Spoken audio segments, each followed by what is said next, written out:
Dr. Mihailidis, an oncologist with ThedaCare Cancer Care, is joining us today to talk about recommendations for cancer screenings. Thank you so much for being with us. Thanks for having me. So what we're going to do is we're going to talk through some of the common cancer screenings that people might need, and we're hoping that you can walk us through the recommendations. Sure. Okay, so the first one that we have is colon cancer. What are the recommendations for screenings? So for the average patient who's at risk, we would recommend starting colon cancer screening at the age of 45. And typically we would start this with a colonoscopy, which is considered the gold standard. And that screening would happen until the age of 75, although it's very important to stress that you should be talking with your primary care doctor as far as when the screening should stop based on your individual risk factors. If colonoscopy is not the right fit, oftentimes there's other testing that can be done, including stool sampling and fecal DNA testing as well. Okay, and what about cervical cancer? Cervical cancer screenings should begin at the age of 21 based on the American College of Obstetrics and Gynecology recommendations. Typically, that testing would happen every 3 years until the age of 29.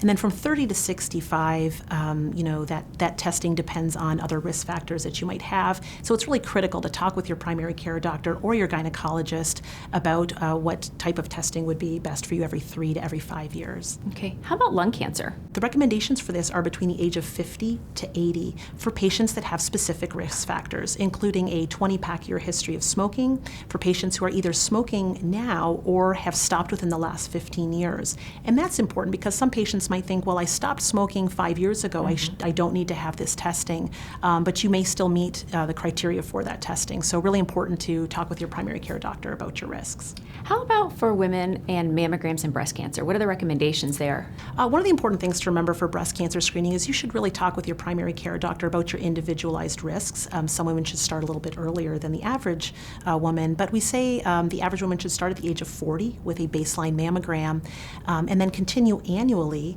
And for mammogram testing, there's really no end time for that. We would say if you are healthy, even if you're over the age of 75, if you would want to have testing and you're otherwise fit, talk to your primary care doctor about continuing with mammograms. Yeah. So for all these, they're all kind of specific and unique, and yet I'm hearing that a lot of this is, the first conversation is with your primary care provider.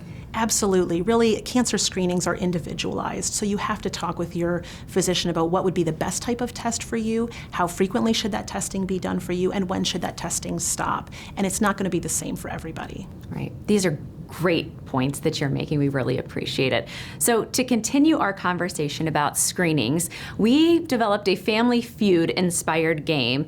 And what we did was we're taking some of the most common things that we hear when it comes to why people might put off a cancer screening. So we have our game board here. These answers are in no particular order. So we're hoping maybe you can take a guess at some of these and then walk us through the things that people might be experiencing. Sure. Okay, so on our game board here, any guesses what might be up there?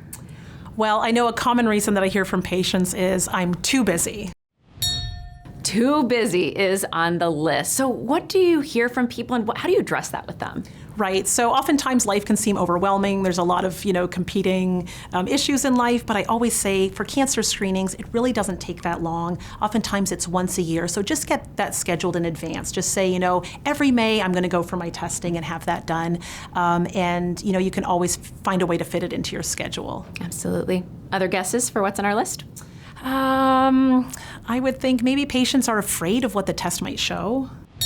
You are right. That is up there. And again, these are no particular order, but that is something that we hear, that they're afraid of what the outcomes might be. How do you talk with patients about that? So I think it's always important to remind patients that knowledge is power, in particular when it's about your own body. So finding out what the results of that test is and how you're going to address it is really important. And knowing that your doctor is going to help guide you through those results and what to do about it next. Anything else on our list? Thoughts? Maybe they're not sure when they're supposed to have the testing done. That is on there. I think that is probably something that a lot of people are wondering about, right? Guidelines are different for each person. So how do you address that with people? So, again, this is where it's really important to have a great relationship with your primary care doctor, and they can touch base with them and say, hey, am I due for this testing? Am I not due? When is the next time that I would need to have this testing done? And they're going to help to guide that for you on an individualized basis. Okay, great. So we have 3 of 5. Again, no particular order here. Any thoughts or guesses for the last 2? I'm thinking patients might not think that they need to have the testing done. It is on there. Don't think they need it because they don't have symptoms. So we always tell patients the whole purpose of cancer screening is to detect the cancer before you have symptoms or before it's causing real problems for you. And so it's really important to have the testing done. For instance, mammograms can catch a breast cancer even 2 years before you can feel it. And that can lead to better outcomes, better treatment options, and a longer life for you. Absolutely. So one more on our list. Okay. Do you have a final guess of something people might be, thinking about or hesitation from scheduling their cancer screenings? Yeah, it could be the test itself. They have some fears related to doing the testing. Let's see.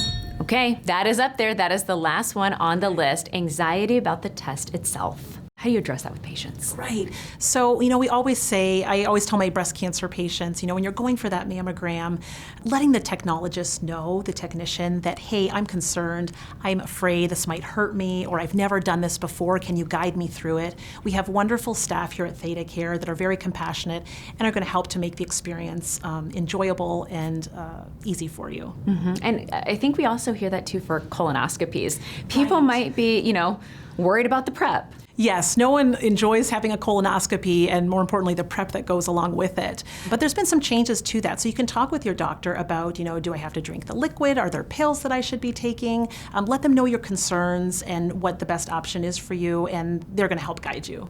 Okay, Dr. Mihailidis, thank you so much for being with us and playing our game here. We really appreciate all the information you've provided today. Thanks for having me.